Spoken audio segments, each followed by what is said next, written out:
और सीधे आपको लिए चलेंगे कृषि वेबिनार, जहां पर इस वक्त प्रधानमंत्री संबोधन दे रहे हैं। का प्रोसेस्ड फूड में के वैश्विक मार्केट में विस्तार करना ही होगा। हमें गांव के पास ही एग्रो इंडस्ट्रीज क्लस्टर की संख्या बढ़ानी होगी, ताकि गांव के लोगों को गांव में ही खेती से जुड़े रोजगार मिल सके। ऑर्गेनिक क्लस्टर्स, एक्सपोर्ट क्लस्टर्स, इसकी भी इसमें बहुत बड़ी भूमिका होगी। गांव से एग्रो बेस्ड प्रोडक्ट्स शहरों की तरफ जाएं और शहरों से दूसरे इंडस्ट्रियल प्रोडक्ट गांव पहुंचे, ऐसी स्थिति की तरफ हमें बढ़ना होगा। अभी भी लाखों माइक्रो फूड प्रोसेसिंग यूनिट्स देश में चल रही है, लेकिन उनका विस्तार करना, उनके सामर्थ्य को बढ़ाना, ये आज समय की मांग है, बहुत जरूरी है।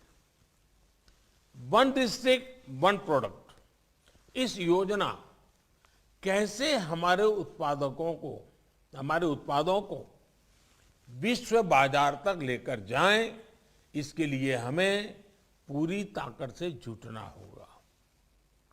साथियों, सिर्फ खेती ही नहीं, यहां तक कि फिशरीज सेक्टर में प्रोसेसिंग का भी एक बहुत बड़ा स्कोप हमारे यहां है।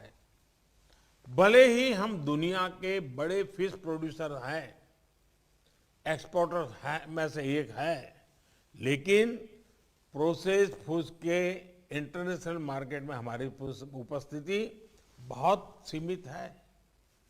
भारत की फिश ईस्ट एशिया से होते हुए प्रोसेस्ड फॉर्म में विदेशी मार्केट तक पहुंची है। ये स्थिति हमें बदलनी होगी। साथियों, इसके लिए जरूरी रिफॉर्म्स के अलावा करीब 11,000 करोड़ रुपए की प्रोडक्शन लिंक इंसेंटिव्स की योजना भी सरकार ने बनाई है, जिसका लाभ इंडस्ट्री उठा सकती है। Ready to eat, ready to cook, फल सब्जियां हो, सी फूड हो, मोजारेला चीज हो, ऐसे अनेक उत्पादों को प्रोत्साहित किया जा रहा है।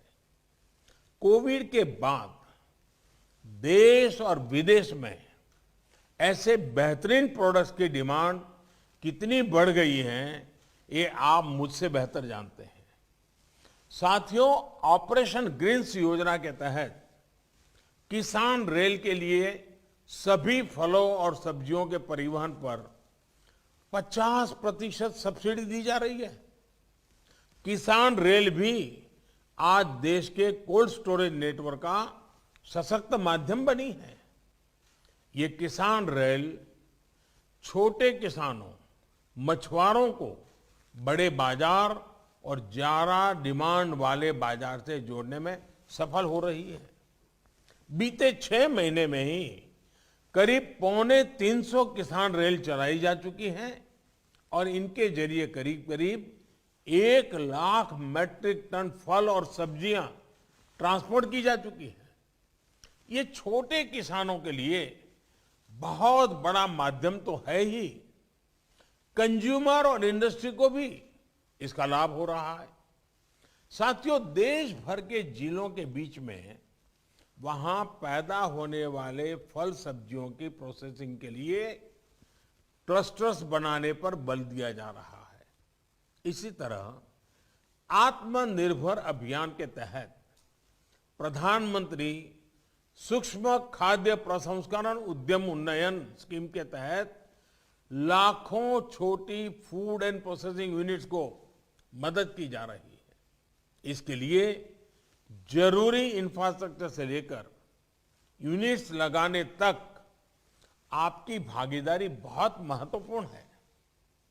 साथियों, फूड प्रोसेसिंग के साथ साथ हमें इस बात पर भी फोकस करना है कि छोटे से छोटे किसान को भी आधुनिक टेक्नोलॉजी का लाभ कैसे मिल पाए।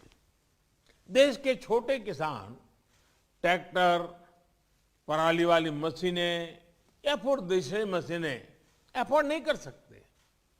क्या ट्रैक्टर और दूसरी मशीनों को शेयर करने का एक संस्थागत सस्ता और प्रभावी विकल्प किसानों को दिया जा सकता है। आज जब हवाई जहाज तक एयरलाइंस को घंटों के आधार पर किराए पर मिल जाते हैं, तो किसानों के लिए भी ऐसी व्यवस्थाओं का विस्तार देश में किया जा सकता है। किसान की उपज मंडी तक पहुंचने के लिए ट्रक एग्रीगेटर्स का प्रयोग तो इस कोरोना काल में कुछ हद तक किया भी गया था और लोगों को अच्छा लगा था। फिलहाल रुक रहे हैं ब्रेक के लिए, फौरन लौटेंगे, देखते रहिए आज तक।